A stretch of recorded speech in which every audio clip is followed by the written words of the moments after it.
So, hey everyone, and I welcome all of you to your beautiful YouTube channel BioBeats. मैं हूं भूषण सबकार और स्वागत करता हूं आप सब लोगों का आपके इस YouTube चैनल पे। आज के इस वीडियो में हम नए टॉपिक को शुरू करने जा रहे हैं जो है life processes in living organisms part 1। Yes, class 10th science 2 chapter number 2 जो है life processes in living organisms part 1, जिसके अंदर हमें बेसिकली हमारे बॉडी के अंदर एनर्जी कैसे फॉर्म होती है, कैसे हमारे अंदर शक्ति आती है, ताकत आती है, एनर्जी कैसे बनती है, इसको एक्सप्लेन किया है स्टार्टिंग वाले पोर्शन में। उसके बाद वाले पोर्शन में हमें सेल डिवीजन सिखाया है। तो सबसे पहले ये इंट्रोडक्टरी लेक्चर होगा। इसके अंदर अपन सब कुछ जो भी सीखने वाले हैं उसका ओवरव्यू लेंगे, क्या क्या आप इस चैप्टर से सीख के जाओगे और किस तरह से आप इस चैप्टर को आपके बॉडी पे, ह्यूमन बॉडी पे अप्लाई करोगे, ये सारी चीजें इस लेक्चर से सीख के जाओगे। और स्लोली स्लोली स्लोली इसे अपन एक एक पार्ट में रिवील करेंगे। सबसे पहले मैं आपको सेलुलर रेस्पिरेशन वाला पोर्शन दूंगा। उसके बाद अपन किन किन चीजों से और भी एनर्जी बनाई जा सकती है देखेंगे स्लोली स्लोली। और लास्ट वाला पोर्शन होगा सेल डिवीजन का। ट्राई करूंगा सेल डिवीजन को एक वीडियो में कंप्लीट करने की, लेकिन आज का वीडियो देखेंगे जो कि काफी इंटरेस्टिंग होने जा रहा है, जिसके अंदर मैं स्टार्टिंग को आपको ह्यूमन बॉडी सिखाऊंगा कि आपकी ह्यूमन बॉडी एक्चुअली है कैसी, कहाँ पे कौन सा पार्ट सिचुएटेड है। Lots of students are not aware about it. बहुत सारे स्टूडेंट्स को आज भी पता नहीं है कि आपके हार्ट्स कहाँ पे है, आपका हार्ट कहाँ पे है, आपके लंग्स कहाँ पे है, आपकी किडनी कहाँ पे है, कितनी होती है, क्या होता है। ये सारे टॉपिक को आप आज अपन डिस्कस करेंगे और आज का इंट्रोडक्टरी लेक्चर बहुत खूबसूरत बनाएंगे। तो चलिए स्टार्ट करते हैं इंट्रोडक्शन से। तो सबसे पहले ह्यूमन बॉडी का इंट्रोडक्शन दे दूं। देखिए, ह्यूमन बॉडी की जो स्ट्रक्चर है वो एक ड्रम की तरह है।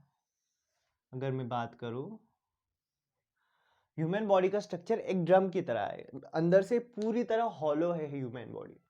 ह्यूमन बॉडी हमें लगता है अंदर से पूरा भरा होगा, लेकिन अंदर पूरा हॉलो है। और उस हॉलो पोर्शन के अंदर ऑर्गन सिचुएटेड, जैसे ऐसे समझ लो एक ढोल, जिसे ड्रम बोलते हैं इंग्लिश में, एक ड्रम, जिस ड्रम पूरी तरह हॉलो है और उस ड्रम के अंदर छोटे छोटे ऑर्गन्स पड़े हुए हैं। और उसी तरह ऑर्गन्स अपने बॉडी के अंदर, ये पूरा ड्रम हॉलो है।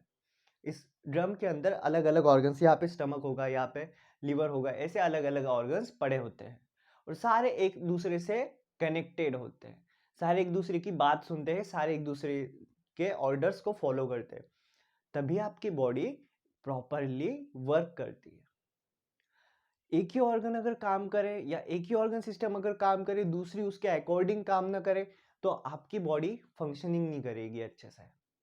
तो चलिए पहले देखते हैं ऑर्गन्स कहाँ कहाँ पे होते हैं। जैसे ही आप या एक एक सिस्टम देख ले, एक एक सिस्टम देखेंगे अपन। वेट अ मिनट, या ओवरऑल देख लेते एक बार। यहां से आपके दो लंग्स होते हैं, यहां आपका डायफ्राम होता है, एक बड़ा सा मसल होता है जो आपके जस्ट यहाँ पे होगा, जस्ट यहाँ पे ऐसे डायफ्राम नाम का मसल्स होता है। उसके ऊपर यहाँ पे और यहाँ पे दो लंग्स होते हैं। दो लंग्स में बीच में यहाँ पे एक ऐसा हार्ट होता है। थोड़ा सा हार्ट आपकी लेफ्ट लंग में घुसा हुआ होता है, इसलिए लेफ्ट लंग को थोड़ा सा ऐसे लेफ्ट लंग थोड़ा सा इनवर्ड होता है। और जो हार्ट है आपका कुछ इस तरह से सिचुएटेड होता है, ठीक है। और ये ऑब्वियसली विंड पाइप आ रहा है ऑक्सीजन वगैरह लेके लंग्स को देने के लिए। अब ये विंड पाइप सामने होता है। अगर हम डायग्राम को ऐसे देख रहे हैं तो आप सिर्फ विंड पाइप देख पाओगे। अगर हम डायग्राम को इस पोजीशन में देख रहे हैं, सामने देख रहा है अगर ये बंदा, तो आप उसका बस विंड पाइप देख पाओगे। इसके पीछे फूड पाइप होता है, विंड पाइप के पीछे फूड पाइप होता है।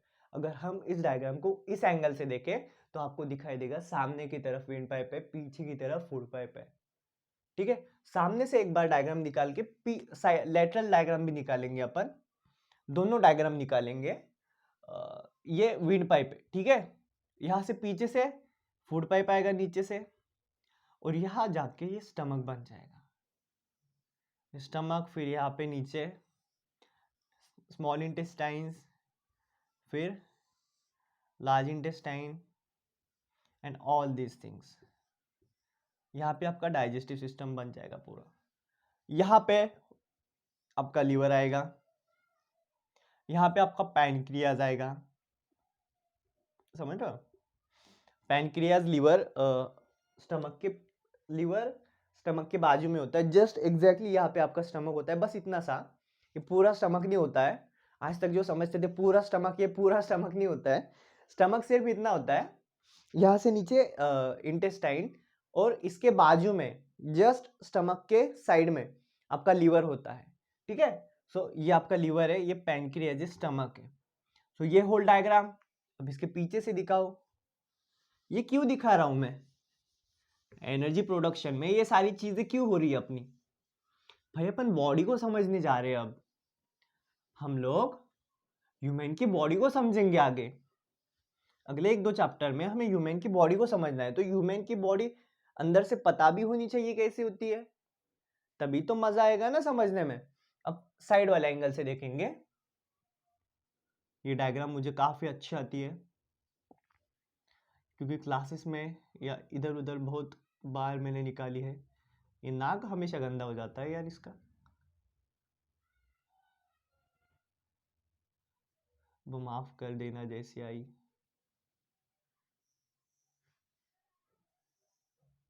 हाँ, ये आपका माउथ,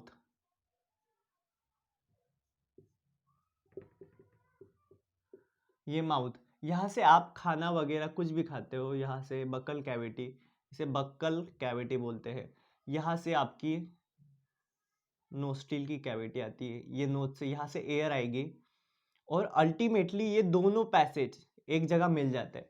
देखो एयर भी यहाँ से आएगी और फूड भी यहाँ से आएगा, तो यहाँ पे दोनों पैसेज एक जगह पे मिल जाते हैं। इस पैसेज को बोलते हैं, जहाँ एयर भी आती है फूड भी आता है, इस वाले पैसेज को बोलते हैं फेरिंग्स। फेरिंग्स एक ऐसी जगह है जहां आपका फूड भी आएगा, एयर भी आएगी, ठीक है। सो ये आपका फेरिंग्स रहा।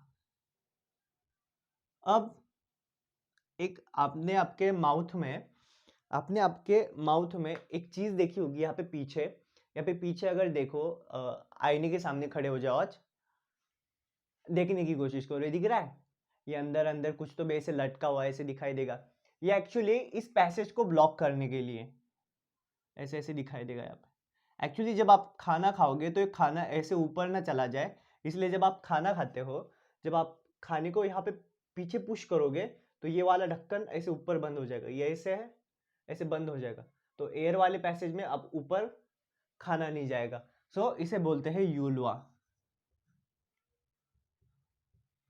जो आपकी दिखाई देती है, इसे बोलते हैं यूलवा। ये क्या करेगी बेसिकली, जो आपका एयर का पैसेज है उसमें खाने को जाने से रोकेगी, एयर के पैसेज में खाना नहीं जाने देगी। तो आपको प्रॉब्लम्स हो सकते हैं ना फिर आगे, नोज में से अगर खाना चला है तो, इसलिए प्रोटेक्शन के लिए प्रोटेक्शन के लिए यूलवा होती है। अब जब अपन ने खाना खाया, खाना नीचे आएगा, यहां से ये फेरिंग्स से दो ट्यूब्स निकलती है, ये सामने जाती है एयर वाली, तो एयर यहां से चली जाएगी और यहाँ पे फूड आएगा। यहाँ पे भी एक स्टॉपर होता है जिसे इपिग्लॉटिस बोलते हैं। इस इपिग्लॉटिस का काम क्या है? देखो ये जब आप खाना खाओगे तब ये खाना गलती से सामने वाले पाइप में भी जा सकता है। मैं और क्लीन निकालने की कोशिश करता हूँ, मुझे लगता है यहाँ पे थोड़ा सा गड़बड़ हो चुका है, और ज्यादा क्लीन निकालेंगे तब आपको समझ में आ जाएगा।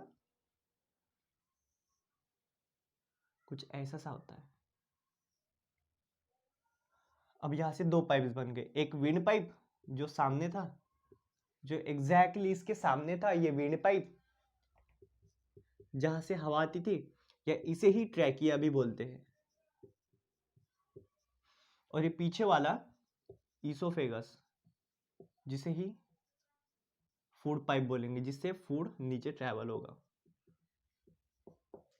सो अब ये पूरा पैसेज फेरिंग्स है जिसमें एयर और फूड दोनों भी मिक्स है। सो ये फूड है, ये फूड आपने खाया। सबसे पहले ये यूल्वा इसे ब्लॉक कर देगी ताकि खाना ऊपर ना चला जाए। अब खाना यहाँ पे नीचे आ गया है, अब नीचे भी ये तो विंड पाइप में जा सकता है, ऐसे यहाँ निकल गया तो प्रॉब्लम हो सकती है। तो इसीलिए यहाँ पे एक स्टॉपर होता है, इस स्टॉपर को बोलते हैं एपिग्लॉटिस। अब इस स्टॉपर का काम क्या है, जब भी आप खाना खाओगे ये विंड पाइप को बंद रखता है बेसिकली। ये खाना विंड पाइप में नहीं जाने देता, खाने को विंड पाइप में जाने से बचाता है आपका एपिग्लॉटिस। तो अब खाना यहाँ से जंप करके यहाँ पीछे चला जाएगा। अब ये अपना फूड पाइप में खाना आ गया। अब यही फूड पाइप नीचे आएगा, यहाँ पे लंग्स वगैरह हो गया आपके, यहाँ पे हार्ट होगा और यहाँ पे स्टमक बन जाएगा, यहाँ पे डायफ्राम होगा, यहाँ पे आके ये स्टमक बन जाएगा और फिर नीचे आपकी digestive system. So this is basically our structure, यहाँ का जो कॉम्प्लेक्स सा होता है, बच्चों को ज्यादातर समझ में नहीं आता है। सो ये रहा आपका स्ट्रक्चर। अब यहाँ से अपन देखेंगे कि क्या एनर्जी में कब घुसोगे सर, है ना। अब एनर्जी में घुसेंगे अपन। देखो जब आप लोग सोते हो या रेस्ट की पोजीशन में होते हो, या आप लोग खेलते हो, या आप लोग खाना खाते हो, पानी पीते हो, क्लास सीखते हो, अभी स्टडी कर रहे हो, लेक्चर देख रहे हो, तो इस वक्त क्या आपकी बॉडी रेस्ट पे है? क्या आपकी बॉडी आराम करती है? क्या आपकी बॉडी को एनर्जी एकदम लो है? क्या आप मतलब आपकी बॉडी कोई भी एनर्जी यूज नहीं कर रही, ऐसा कुछ है? क्या आपकी बॉडी पूरी तरह रुक चुकी है? नहीं ना, आप बैठे हो, आपके ब्रेन का यूज हो रहा है, ब्रेन की सेल्स को ऑक्सीजन, ब्रेन की सेल्स को बेसिकली एनर्जी चाहिए सोचने के लिए। यस, आप जब सोचते हो तो तब आपका ब्रेन एनर्जी कंज्यूम करता है, उसे एनर्जी चाहिए सोचने के लिए, कोई भी डिसीजन लेने के लिए, कोई भी कंसेप्ट सीखने के लिए आपके ब्रेन को एनर्जी चाहिए। वैसे ही आप आराम से बैठे हो, दिमाग में नहीं चला रहे हो। होते हैं कुछ बंदे, जबरदस्ती लाके बिठा दिया माँ बाप ने, ले बेटा पढ़ ले थोड़ा सा, आप दिमाग भी नहीं चला रहे हो। अब वो क्या एनर्जी का यूज नहीं कर रहे? अब उनके बॉडी में या अपने बॉडी में एक और प्रोसेस चालू है रेस्पिरेशन की, जिसके बिना अपन जिंदा नहीं रह सकते। तो रेस्पिरेशन के लिए हमें ये मसल्स का यूज करना होता है।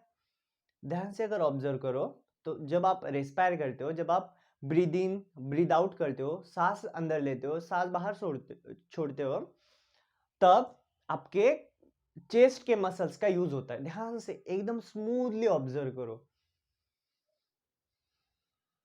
देखा? तो ये मूवमेंट करने में क्या एनर्जी नहीं लगी? क्या इसमें एनर्जी नहीं लगती है? बेटा हर चीज में एनर्जी लगेगी। जो भी चीज मूवमेंट करती है या बॉडी में कोई भी चीज अगर करनी है तो एनर्जी लगेगी। अब एनर्जी लगेगी तो एनर्जी अंदर आएगी कहाँ से? अपन क्या बाहर से इलेक्ट्रिक एनर्जी लेते हैं? जैसे आजकल ईवी का जमाना है, इलेक्ट्रिक व्हीकल, तो ईवी को एनर्जी मिल जाती है बैटरी से। जो भी इलेक्ट्रिक करंट जो भी देते हैं अपन, बैटरी चार्ज करते हैं, वहां से उसे एनर्जी मिल जाती है। वैसे ही अगर बिना ईवी की बात करें तो पेट्रोल डीजल ये सब एनर्जी के सोर्स है। तो क्या हम पेट्रोल पीते हैं? अपन डीजल पीते हैं? क्या अपन कोल जलाते हैं, कोयला जलाते हैं, उससे एनर्जी निकालते हैं? नहीं ना, अपन फूड खाते हैं। अपन उस फूड से आपके आपके बॉडी, वो फूड जब आपके पेट में जाएगा, पेट में से आपके बॉडी में आएगा, तब आपके बॉडी में एनर्जी बनती है। उस फूड से आपके बॉडी में एनर्जी बनती है और उसी एनर्जी का यूज फिर आपकी बॉडी पूरा दिन करती है। आपने एक बार खाना खा लिया, अब पूरा दिन आपके बॉडी में एनर्जी प्रोडक्शन चलेगा और एनर्जी साथ साथ बनना और यूज होना दोनों चलेगा। अब मैं जो स्पीकिंग कर रहा हूं, मैं जो टीचिंग कर रहा हूं, इसके अंदर मेरे ये मसल्स का मूवमेंट होता है, तो इस मसल मूवमेंट के लिए भी एनर्जी चाहिए और ये एनर्जी बनेगी फूड से, जो भी मैंने खाया है। तो अब मैंने खाया है मतलब सर जी आप खाओगे और ये एनर्जी बन जाएगी? मैजिक है अंदर कि यहाँ से रोटी खा ली, अंदर जाके एनर्जी बन गई। यही सब सीखना है हमें इस चैप्टर में कि आखिर ये एनर्जी बॉडी में बनती तो है, बट ये आखिर कैसे बनती है, आखिर ये एनर्जी बनती कैसे है। तो यही यही सारी चीजें सीखनी है कि किन किन फैक्टर्स का हेल्प होता है, कहाँ से ब्रीद इन ब्रीद आउट, इसका क्या काम होता है, फूड का काम क्या होता है। तो दो दो चीजें मेन याद रखो, दो सिस्टम्स हमें हेल्प करती है एनर्जी बनाने में। एक डाइजेस्टिव सिस्टम, दूसरा है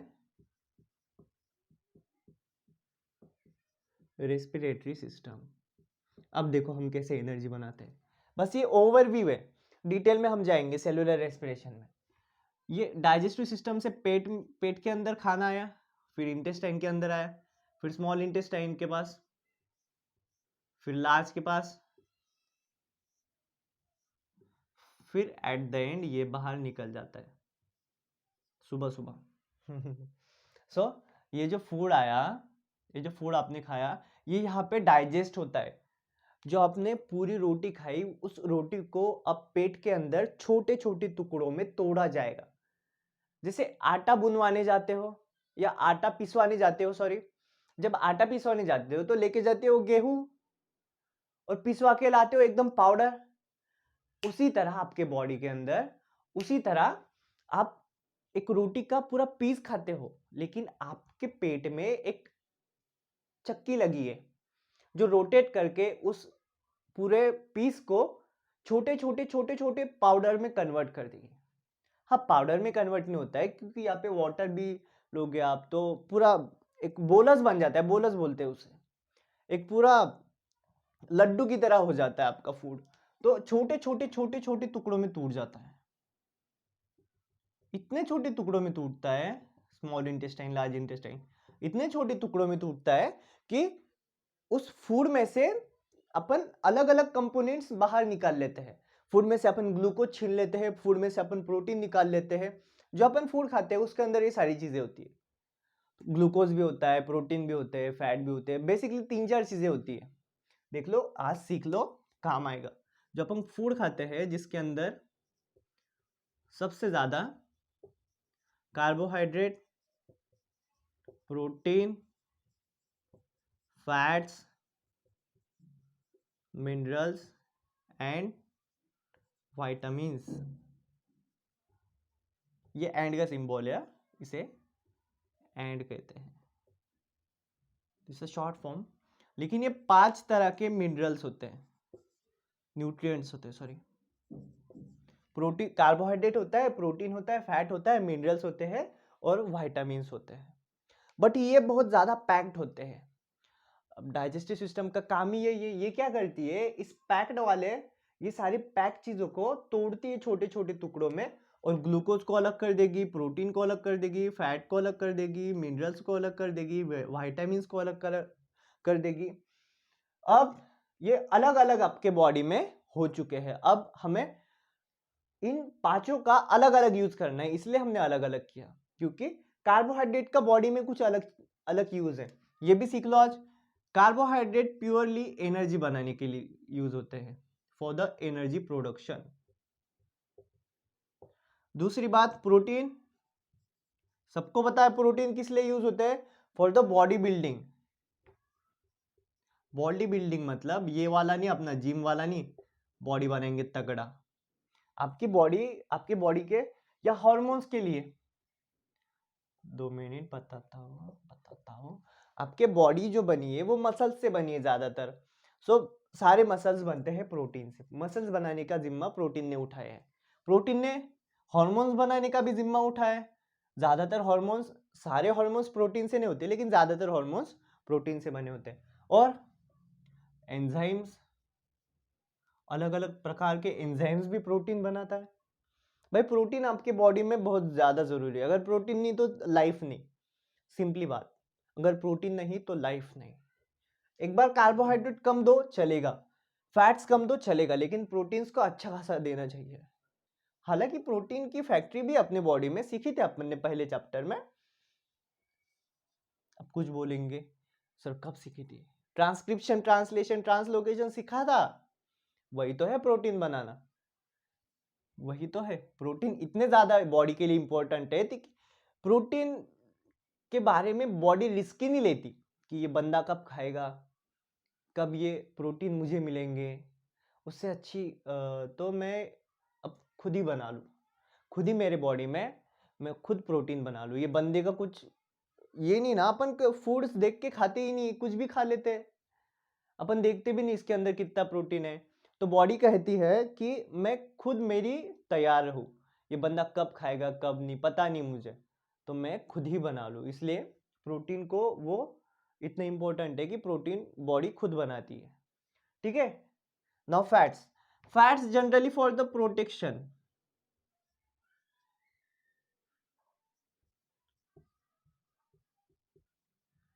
प्रोटेक्शन के लिए फैट्स का यूज। जिस भी ऑर्गन को प्रोटेक्शन चाहिए, जैसे समझो अब मेरा स्टमक यहाँ पे है, मेरा लीवर यहाँ पे, अब दोनों में मैं ऐसे भी करता हूँ, ऐसे भी करता हूँ, ऐसे भी करता हूँ, तो मेरे अंदर मूवमेंट होती होगी। तो अब मूवमेंट हो रही है तो स्टमक लीवर से भिड़ जाएगा, लीवर स्टमक से, तो ये भिड़े ना, इनमें फ्रिक्शन ना हो, इसमें वाउंड्स ना हो, अलग अलग तरह के उसको लगे ना, एक दूसरे को लगे ना, इसलिए इन दोनों के ऊपर फैट की कवरिंग्स होती है। तो फैट की वजह से ये एकदम स्मूथली काम करते हैं। ऐसे समझो कि हमें ट्रक में से बहुत सारा सामान लोड ले जाना है। एक ट्रक है, ट्रक मतलब अपनी बॉडी, ट्रक के अंदर बहुत सारा सामान है और कीमती सामान है, एक दूसरे से घिसना नहीं चाहिए, फूटना नहीं चाहिए, क्योंकि ट्रक तो मूव करेगा। अब ट्रक मूव करेगा तो सड़कें तो ऐसी है अपनी, उसी तरह अपन भी मूव करते, अपन भी कहीं पे भी घूमते हैं, तो अपने अंदर ये ट्रक के भी अंदर सामान है बहुत कीमती, तो ये भी टूट फूट सकता है। तो उस ट्रक को अच्छे से रखने के लिए अपन उसके अंदर स्पंजेस लगाएंगे। तो दो ऑब्जेक्ट्स के बीच में जब स्पंज आएगा तो कितना भी गाड़ी कूद ले, कितनी भी गाड़ी फ्रिक्शन से चले, कितनी भी गाड़ी तेज चले, आपका सामान तो शाबुत रहेगा, अच्छा खासा रहेगा। उसी तरह फैट काम करता है। आप कितना भी स्ट्रेच हो लो, ये हर एक दो ऑर्गन के बीच में एक फ्रिक्शन को कम करने का काम करता है, ताकि आपके ऑर्गन सही सलामत रहे। ठीक है। और मिनरल्स और विटामिन दोनों मिला के ऐसे ही अलग अलग एंजाइम्स में, अलग अलग हार्मोन्स में काम आते हैं, ये हर जगह काम आते हैं, लेकिन इन तीनों का एक परफेक्ट काम है, तीनों के परफेक्ट काम है, तीनों को ये काम दिए। ठीक है। सो जो अपन ने फूड खाया, उस फूड को हमें अलग अलग चीज टुकड़ों में तोड़ना पड़ेगा। क्यों? क्योंकि सबके काम अलग है भाई। आप ग्लूकोज को प्रोटीन के साथ नहीं रख सकते हो, क्योंकि ग्लूकोज को अपना अपना दूसरा काम करना है, प्रोटीन को अपना दूसरा काम करना है। तो हमने ग्लूकोज को अलग किया, प्रोटीन को अलग किया। अब हम इस ग्लूकोज को, अब ये सारा अल्टीमेटली आपके ब्लड में जाता है। यहाँ पे ऐसे छोटी छोटी ब्लड वेसल्स होती है, स्टमक के आजू बाजू छोटी छोटी ऐसी ब्लड वेसल्स होती है। ये जब खाना डाइजेस्ट हुआ है, ये अब डायरेक्टली जाता है आपके ब्लड के अंदर, और फिर ब्लड से जहाँ चाहिए वहां जाएगा। इतना समझ में आया? ब्लड के अंदर जाएगा। आगे देखिए, मैंने डस्टर कहाँ रख दिए, ओ माय गॉड, ऊपर रख दिया था, सॉरी। अब क्या होगा देखो, अपन ने जो खाना खाया उसे अपन ने 3-4 चीजों में तोड़ा। लिख दो अब अच्छे से, अच्छे से लिख दो। अब ये ब्लड आया था, इस ब्लड के अंदर अब ग्लूकोज भी है, प्रोटीन भी है, फैट भी है, मिनरल्स भी है और विटामिन भी है, जो कहां से आए थे? स्टमक से या स्मॉल इंटेस्टाइन से। ज्यादातर एब्जॉर्प्शन और डाइजेशन स्टमक और स्मॉल इंटेस्टाइन में होती है, लार्ज इंटेस्टाइन में भी थोड़ी बहुत होती है, लार्ज इंटेस्टाइन। उसके बाद ये सारी चीजें आई थी ब्लड के अंदर, ये ब्लड है। ठीक है। नाउ हमें क्या चाहिए एनर्जी बनाने के लिए? हमें एनर्जी बनानी है, बेसिकली हमारा फंडा यही है, हमें एनर्जी बनानी है। हमें एनर्जी बनाने के लिए क्या चाहिए? हमें चाहिए ग्लूकोज। भाई अभी देखा था, ग्लूकोज से एनर्जी बनेगी, ये ग्लूकोज चाहिए। और एनर्जी बनाने के लिए हमें चाहिए ग्लूकोज और हमें चाहिए ऑक्सीजन। भाई ग्लूकोज का जुगाड़ हो जाएगा। अब हम कुछ भी खा लेंगे उसमें ग्लूकोज होता है, बहुत सारी चीजों में ग्लूकोज होता है। सो अपन बेसिकली जो भी खाते हैं उस सब में ग्लूकोज होता है, तो ग्लूकोज का जुगाड़ हो गया। और उस खाने को हम हमारा स्टमक, हमारा स्मॉल इंटेस्टाइन, हमारा लार्ज इंटेस्टाइन डाइजेस्ट करके ब्लड में छोड़ देगा। अब ब्लड से हम कभी भी कहीं भी निकाल सकते हो, ब्लड तो हर जगह है ना भाई, इसीलिए हमने ब्लड में डाला, क्योंकि ब्लड हर जगह है। अब जिसे एनर्जी बनानी वो क्या स्टमक के पास जाए, वो क्या स्मॉल इंटेस्टाइन के पास जाए या लार्ज इंटेस्टाइन के पास जाए कि भाई हमें एनर्जी बनानी है, आपने जो डाइजेस्ट किया है ग्लूकोज वो हमें दे दो, उससे हम एनर्जी बना लेंगे, हम हमारा घर चला लेंगे। ऐसे थोड़ी होता है, नहीं। ये तीनों फूड को डाइजेस्ट करके वो फूड ब्लड में डाल लेंगे। अब ब्लड हर जगह जाता है, तो जिसको लगा वो ब्लड दे देगा। ब्लड आपके नेल्स में भी है, ब्लड आपके लेग्स में भी है, ब्लड आपके हेड में भी है। तो समझो हेड को एनर्जी की जरूरत है तो हेड को ग्लूकोज चाहिए। एनर्जी हर कोई अपना अपना बनाता है, कोई बना के परोसता नहीं है उन्हें एनर्जी। अब हेड को एनर्जी चाहिए तो हेड बना लेगा खुद, लेकिन बनाने के लिए उसे चाहिए ग्लूकोज और ऑक्सीजन। तो वो कहाँ से लेगा, वो तो अपने ब्लड के पास है। और ब्लड क्या कहेगा, मैं तो हर जगह जाता हूँ, मुझ में ग्लूकोज डाल दो, ऑक्सीजन डाल दो, मैं जिसे चाहिए उसे जाके एनर्जी ग्लूकोज दे दूंगा, ऑक्सीजन दे दूंगा। समझो मेरे ब्रेन को एनर्जी चाहिए, तो ब्रेन के पास ब्लड आएगा, ब्रेन ब्लड से बोलेगा भाई तेरे पास जो ग्लूकोज है मुझे दे दे, मुझे एनर्जी चाहिए। तो ब्लड क्या करेगा, ले ले भाई ये ग्लूकोज ले ले। फिर ब्रेन उस ग्लूकोज को उस ऑक्सीजन का भी सेम है, ऑक्सीजन का भी सेम है, देख ले। तो ब्रेन पहले देख लेते हैं, तो ब्रेन उस ग्लूकोज को लेके एनर्जी बना देगा। रेस्पिरेटरी सिस्टम, यहां से हमें ऑक्सीजन मिलेगी। फिर से एक बंदा निकालेंगे, ओए ये क्या निकाल लिया, फिर से एक बंदा निकाल लेंगे। भाई यार नोज ही अच्छी नहीं आती, मैं क्या करूं, मैं भगवान ने मुझे नोज का वरदान ही नहीं दिया है। देखो गर्दन कितनी बड़ी हो गई। सो यहाँ पे कुछ लंग्स होते हैं, ऐसे नहीं होते हैं ऑब्वियसली। मैं कुछ भी निकाल रहा हूँ आज, ठीक है। सो नोज से एयर आएगी, एयर कहाँ जाएगी फिर, एयर विंड पाइप में जाएगी। यहाँ से दो पाइप बनते हैं, एक फूड पाइप होता है, एक विंड पाइप होता है। यहाँ से एयर विंड पाइप से लंग्स में आएगी। अब लंग्स के पास आएगा ब्लड, लंग्स के पास आता है ब्लड।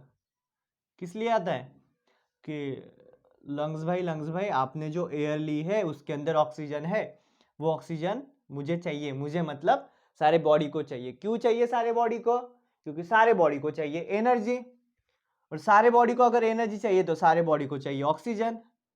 अब सारे बॉडी को ऑक्सीजन चाहिए तो सबको ऑक्सीजन बांटने का, सबको कुछ भी चीज लगी तो बांटता एक ही इंसान है।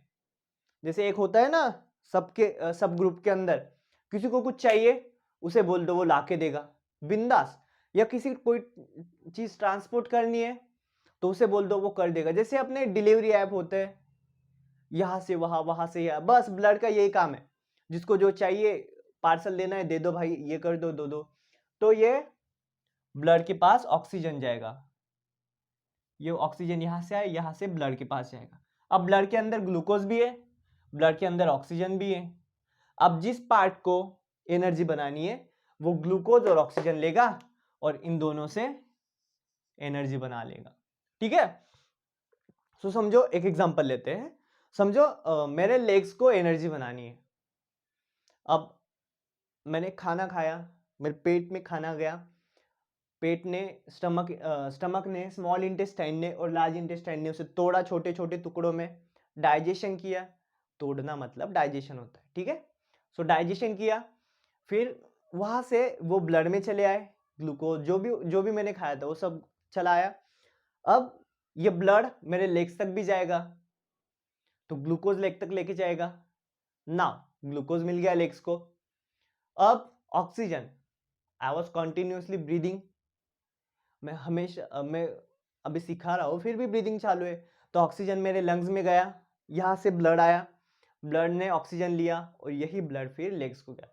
सो लेग्स को ऑक्सीजन भी मिल गया, ग्लूकोज भी मिल गया, और ऑक्सीजन ग्लूकोज दोनों मिल गए। तो क्या चाहिए फिर? उसके पास मशीन है, बॉडी के हर पार्ट के पास मशीन है, उस मशीन से वो एनर्जी बना लेंगे। अब मशीन कौन सी है? अब मशीन कौन सी है? देखो, बॉडी के हर पार्ट के पास सेल है।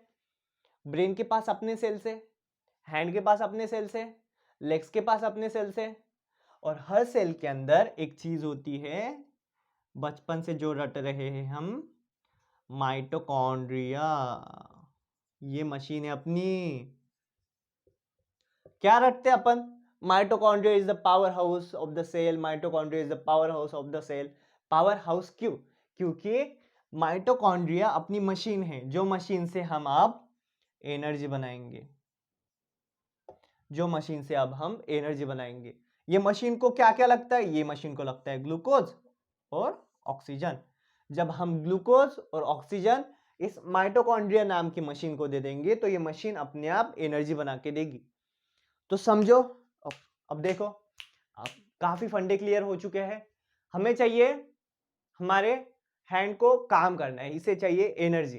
कहाँ से मिलेगी? मैं खाना खाऊंगा, मेरे स्टमक में फूड जाएगा, ये फूड डाइजेस्ट होगा, छोटे छोटे टुकड़ों में टूटेगा, मतलब डाइजेस्ट होगा। अब ये डाइजेस्टेड फूड में ग्लूकोज भी है, प्रोटीन भी है, फैट भी है, मिनरल्स भी और विटामिन्स भी। ये चारों अपने अपने काम को चले जाएंगे। जहां पे प्रोटीन चाहिए ब्लड दे देगा, तो जो भी टूटा है वो सब ब्लड में आएगा। पांचों फैक्टर्स ब्लड में आ गए। बट अब ग्लूकोज की जरूरत कहां पे? मेरे हाथ को है, तो जो ब्लड हाथ की तरफ आएगा ग्लूकोज उसमें बह के आएगा। अब प्रोटीन मुझे कहाँ चाहिए? प्रोटीन वहां चले जाएंगे। फैट कहाँ चाहिए? वहां जाएंगे। ये सब अपनी अपनी डेस्टिनी पे चले जाएंगे जहां भी उनकी जरूरत है। बट अब ग्लूकोज मुझे चाहिए एनर्जी बनाने के लिए, और एनर्जी चाहिए मुझे हैंड्स को। मेरे हैंड्स को चाहिए एनर्जी, और अगर मुझे हैंड को एनर्जी देनी है तो यहाँ पे मुझे ग्लूकोज चाहिए। तो ब्लड बह के आएगा यहाँ तक, यहाँ ग्लूकोज दे देगा। अब मैं कॉन्स्टेंटली ब्रीदिंग कर रहा हूँ, ऑक्सीजन मेरे नोज से लंग्स में आई, लंग्स के पास ब्लड आया, ब्लड ने उस ऑक्सीजन को लिया, उस ऑक्सीजन को लेके गया हैंड के पास, दे दिया हैंड को, क्योंकि ब्लड तो हर जगह जाता है। जो ब्लड यहाँ आया वो ब्लड यहाँ भी गया कभी ना कभी, वो ब्लड यहाँ भी जाएगा कभी ना कभी, वो ब्लड यहाँ भी आएगा कभी ना कभी। तो यहाँ से उठाया हुआ ऑक्सीजन वो घूम फिर आके यहाँ दे देगा। अब इस हैंड के पास सेल्स होंगे अपने, और हर एक सेल के पास माइटोकॉन्ड्रिया होता है। तो ये माइटोकॉन्ड्रिया उस ग्लूकोज को लेगी ब्लड से, ऑक्सीजन को लेगी, दोनों को मिलाएगी, एनर्जी बनाएगी। मिल गई एनर्जी, बन गई आपकी एनर्जी ना। अब ये एनर्जी कैसे बनेगी, मतलब किस फॉर्म में बनेगी? ऑब्वियसली कैसे बनेगी देख लिया अपन ने, किस फॉर्म में बनेगी। क्या ये एनर्जी इलेक्ट्रिक एनर्जी बनेगी? क्या करंट बनता है अंदर? क्या यहाँ पे एनर्जी बनेगी तो करंट बनेगा? या फिर आग लगेगी अंदर एनर्जी, तो एनर्जी मिलेगी किस फॉर्म में? तो ये एनर्जी केमिकल फॉर्म में मिलती है बच्चों। एक केमिकल बनता है, एनर्जी बनती मतलब एक केमिकल बनता है, और उस केमिकल के पास अब बहुत ज्यादा एनर्जी है। वो केमिकल आप रख भी सकते हो। अगर हमने इलेक्ट्रिसिटी बनाई होती तो इलेक्ट्रिसिटी को अपन रख भी नहीं सकते थे। अगर फायर बनाई होती, आग बनाई होती, तो जल के खत्म हो जाती। बट एक हमने केमिकल एनर्जी रखी, हमने केमिकल एनर्जी बनाई। अब वो केमिकल अपन यहाँ पे स्टोर भी रख सकते हैं, और जब जरूरत होगी तब बना यूज भी कर सकते हैं। तो इस केमिकल एनर्जी, इस केमिकल को बोलते हैं एटीपी। एटीपी नाम का केमिकल बनाया जो कि एनर्जी की तरह बिहेव करेगा। जब ये एटीपी, अपन अभी एनर्जी बना रहे हैं, अपन अभी एटीपी बना रहे हैं, एटीपी मतलब ही एनर्जी होता है, ठीक है। सो अपन बॉडी के अंदर एटीपी बना रहे हैं। अब जब ये एटीपी फूटेगा, ये एटीपी टूटेगा, तो बहुत ज्यादा एनर्जी रिलीज करेगा, और उसी एनर्जी को अपन यूज करते हैं। मतलब अपन एटीपी को यूज करेंगे एनर्जी बनाने, मतलब एटीपी को एज ए एनर्जी यूज करेंगे, ठीक है। सो एनर्जी हमारी केमिकल फॉर्म में बनती है, एनर्जी हमारी एटीपी के फॉर्म में बनती है, और जब एनर्जी की जरूरत होगी तब अपन एटीपी को तोड़ेंगे और उससे एनर्जी निकाल लेंगे। अभी अपन एनर्जी को बना बना के केमिकल बना के रख रहे हैं। और जब हमें एनर्जी की जरूरत होती है तब हम एटीपी को तोड़ेंगे, वहां से एनर्जी निकाल लेंगे, एटीपी को टाटा बाय बाय, एनर्जी हमें मिल गई। सो ये होता है basic energy production in our body. So ये था आपका एनर्जी प्रोडक्शन का टॉपिक। हाँ, सेल डिवीजन देख लेंगे, इंट्रोडक्शन देख लेंगे एक बार, फिर मैं लेक्चर खत्म कर दूंगा, बड़ा ही लंबा खींचता जा रहा हूं। अब सेल डिवीजन क्या होता है, नाम सुन लो, सेल डिवीजन, नाम को ब्रेक करो। सेल, सबको पता है सेल क्या चीज है?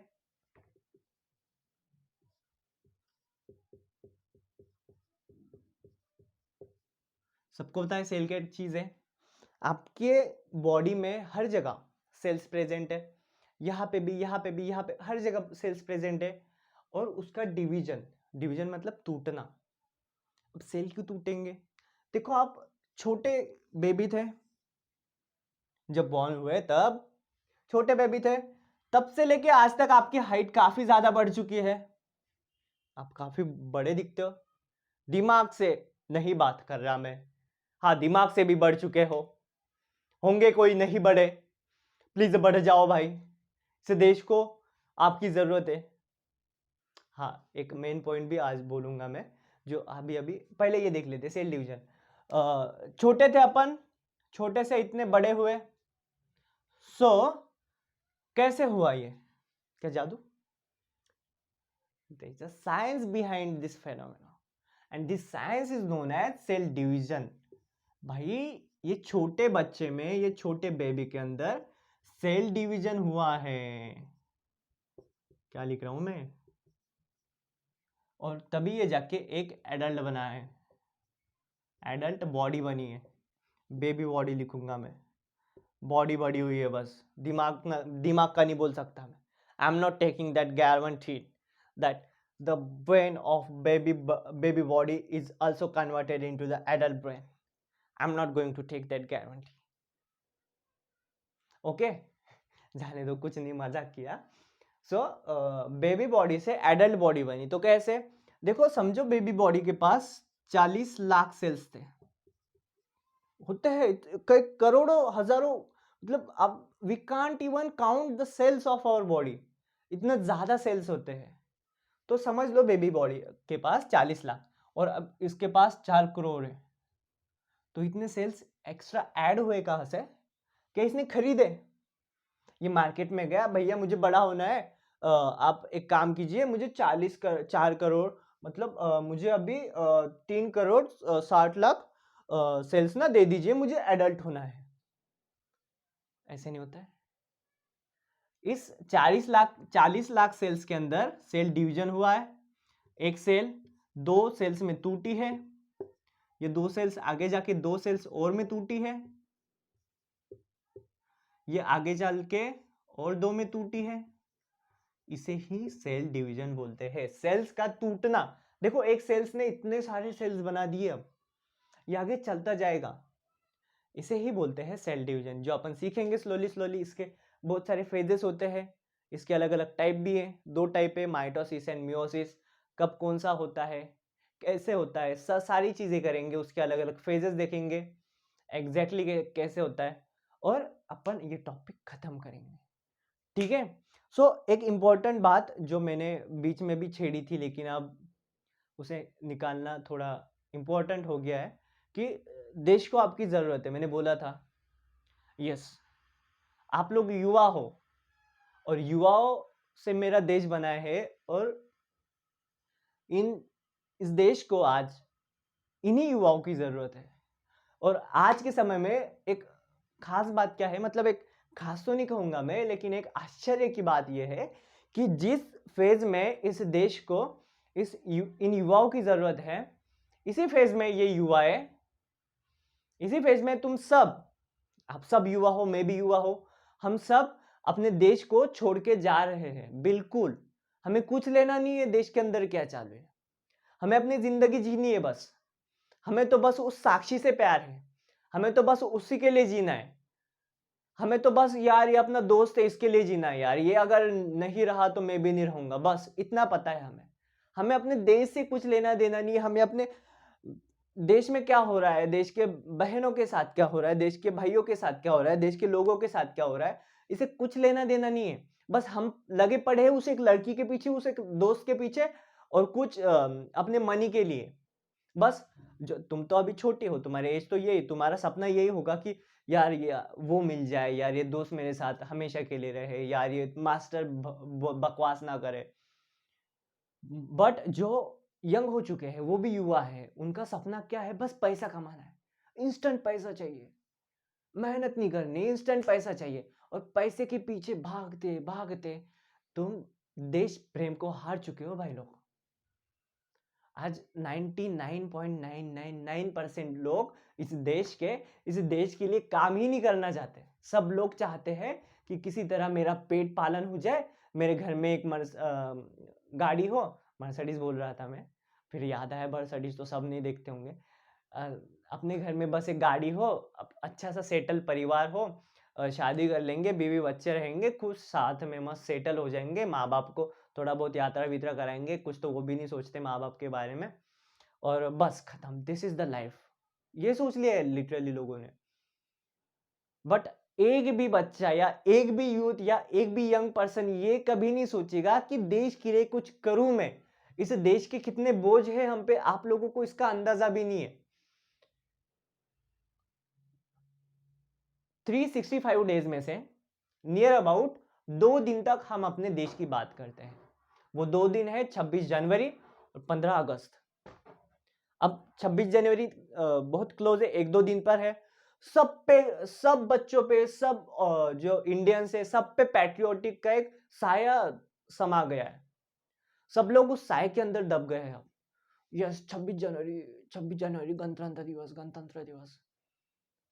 ये कब तक होगा? 27, हार्डली 28 जनवरी। उसके बाद you don't know anything about, we don't know anything about our country and the things are happening in our country। ऐसे बोलेंगे लोग, लिटरली। हमें कुछ लेना नहीं है, हम अपने देश में रहते हैं तो हम पैसे भी देते हैं, हम गवर्नमेंट का टैक्स भी पे करते हैं, हम सारी चीजें करते हैं, हमें देश से कुछ लेना देना नहीं है। ठीक हो गया, 26 जनवरी थी, हमने स्टेटस भी रखा था, हमने एक डांस भी लिया था भाई, हमने तो कुछ बच्चों को दान भी दे दिया, खत्म हो गई हमारी जिम्मेदारी, हम नहीं जानते अब आगे देश का। यही करना है तो अपने पिछले वाली पीढ़ी में भी रहो, पिछली जनरेशन में ही रहो। हम नई जनरेशन है यार, समझो, हम चेंज कर सकते हैं ये चीजों को। आज देश में ना वुमेन्स की सिक्योरिटी है ना कुछ। लिटरली एक इंसिडेंट्स आपके साथ शेयर करना चाहूंगा, जिसके अंदर मेरे ख्याल से 2 से 3 महीने पहले मेरे साथ ये हुआ। मैं मार्केट से गुजर रहा था तो कॉर्नर पे कुछ 1-2 लड़कियां थी, और लिटरली 2-3 गाइज एकदम बैड बैड बॉयज थे, वो बाइक पे आके उनका हाथ पकड़ने लगे चलते रास्ते पे मार्केट में। बाजू से, बड़ी शर्मनाक चीज है, बाजू से एक पुलिस वाले भी गुजर रहे थे, उन्होंने थोड़ा भी अंदर जाने का जिक्र नहीं किया, थोड़ी भी तकलीफ नहीं उठाई कि चलो भाई अपनी ड्यूटी है हम करते हैं। और मैं तो जा ही नहीं सकता था, मुझे पता है यार, मैं फिजिकल, देख रहे हो आप मेरा हाल, मैं जा ही नहीं सकता था। लेकिन वहां पे एक भी पब्लिक ने, एक भी पर्सन ने सामने आके उन लड़कियों की मदद नहीं की। 2 लड़कियां थी शायद से, और फिर उन्होंने अपनी मदद खुद की है, खुद वहां से एस्केप हुए। इतने पूरे मार्केट यार्ड से पूरी पब्लिक वहां पे क्राउड जमा हो गया, लेकिन कोई मदद नहीं कर रहा उनकी। क्यों? देश की बेटी नहीं है, उसकी जगह आपकी बहन होती तो। अब आप बोलोगे सर आप, मैं जाता भाई, मैं जाता, मैं लिटरली वहां जाने की कोशिश भी कर रहा था। इसलिए उस दिन से मैंने ये प्रण लिया है कि मैं इन बच्चों तक पहुंचूंगा। मैंने तभी सोच लिया भाई, ये आज एक साथ एक जगह हो रहा है, यहां पे मैं मार खा भी लूंगा, उसे बचा भी लूंगा, बट ये आज एक जगह हो रहा है, कल हजारों जगह होगा, या होता आ रहा है, हो रहा है। ये मेरे शहर में हो रहा है, दूसरे शहर में भी होता है। सिर्फ मेरे शहर में नहीं, मेरी एरिया में नहीं, मेरे ही शहर में अलग अलग एरियाज में ये चीजें हो रही है। इसे कौन ब्लेम करेगा? किसे ब्लेम करें हम?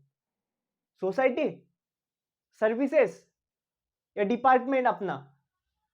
कोई भी डिपार्टमेंट जो सिक्योरिटी में काम कर रहा है, इन्हें ब्लेम करके फायदा नहीं है। ब्लेम हमें उन्हें करना चाहिए जिन्होंने उन बच्चों को बनाया है, जिन्होंने उन बच्चों को उस तरह की परवरिश दी है। अगर आज वो बच्चे सारी सारी तकलीफें उन्हीं से है, अगर आज वो बच्चे समझ जाते कि यार देश के लिए कुछ करना है, देश के लिए मर मिटना है, अगर टीचर ने सही टाइम रहते उन्हें समझाया होता कि भाई देश ही सब कुछ होता है और this womens are the part of our Indian nation, ये एक मेजर पोर्शन अदा करती है, इनका रिस्पेक्ट करो, सम्मान करो, यार अपना इंडियन कल्चर ये है, तो शायद आज वो बंदे क्राइम ना कर रहे होते। और उसी उसी के लिए मैंने टीचिंग फील्ड ज्वाइन की। मुझे लगता है टीचर एक ऐसा पर्सन है जिसके हाथ में कल के भविष्य की नींव है।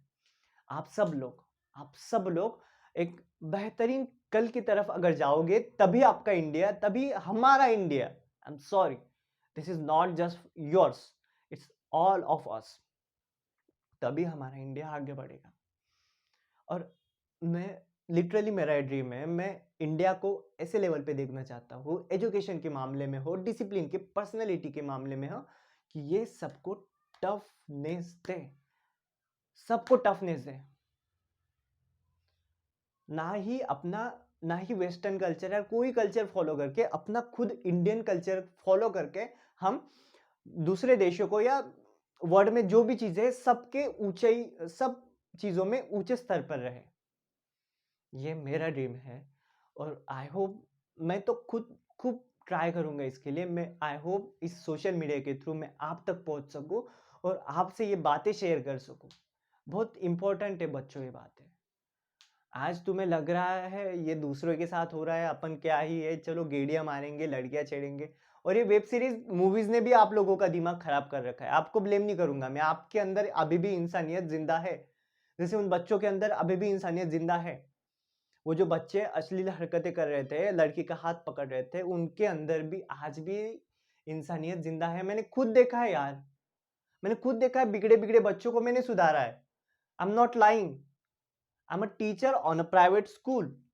वहां पे जाके मैं उन बच्चों को सुधारने की कोशिश करता हूँ, यही मेरा मेन मोटो है।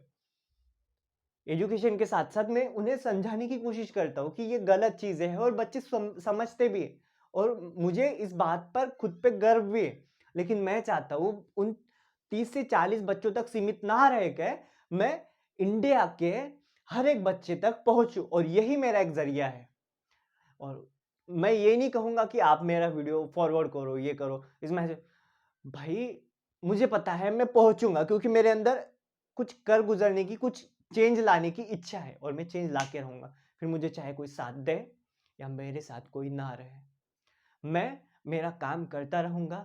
आपको एजुकेशनल के साथ ये भी चीजें प्रोवाइड करूंगा, और प्रोवाइड करनी चाहिए। जो भी टीचर करता है, हेड्स ऑफ यू ऑल, सब टीचर्स को मेरा हेड्स ऑफ है। मैं भी ये चीज करता रहूंगा, आप भी साथ दे, अपने देश के लिए काम करें। सिर्फ 2 दिन नहीं, देश को, हमें देश को उस स्तर पे लेके जाना है, तो हमें 365 डेज अपने देश को पूजना होगा, अपने देश के प्रति प्यार दिखाना होगा। सारी सिस्टम से, सारा गवर्नमेंट आपके साथ है, बस एक बार पॉजिटिव नजरिया से इस दुनिया की तरफ देखो, अपने देश की तरफ देखो, सारे लोग आपके साथ हैं। मैं आपके साथ हूं, मेरा ये चैनल, मेरे जैसे और कई टीचर्स आपके साथ है, आपके स्टूडेंट, आपके पेरेंट्स, आपका गवर्नमेंट आपके साथ है। बस आप होप मत गवाइए। नहीं लगी जॉब, नहीं कुछ हुआ, नहीं समझ में आ रहा कोई टॉपिक, बार बार देखिए, सोचिए, लेकिन कभी उसे छोड़ के गलत राह पे मत जाइए। यही एक टॉपिक होता है जहां से एक होशियार बंदा या शरीफ बंदा गलत राह पे चल के आगे जाके बड़े से क्राइम करता है। तो प्लीज आप मेक श्योर कीजिए कि जब भी डर लगे, जब भी ऐसी कोई परेशानी हो, मुझे कमेंट सेक्शन में लिखिए, मेरी मदद आप तक आएगी। बट कोई भी ऐसे डिसीजन मत लेना जिससे आपका देश झुके, जिससे आप आपके खुद के नजरों में झुको, प्लीज। सो यही तक था मेरा आज का लेक्चर। अगले लेक्चर में अपन सेलुलर रेस्पिरेशन क्या होता है और भी ज्यादा फील लेंगे। तो तब तक के लिए पढ़ाई करते रहिए और देश के बारे में जरा सोचिए। मैं हूँ भूषण सबका, आपसे विदा लेता हूँ। धन्यवाद। Bye bye.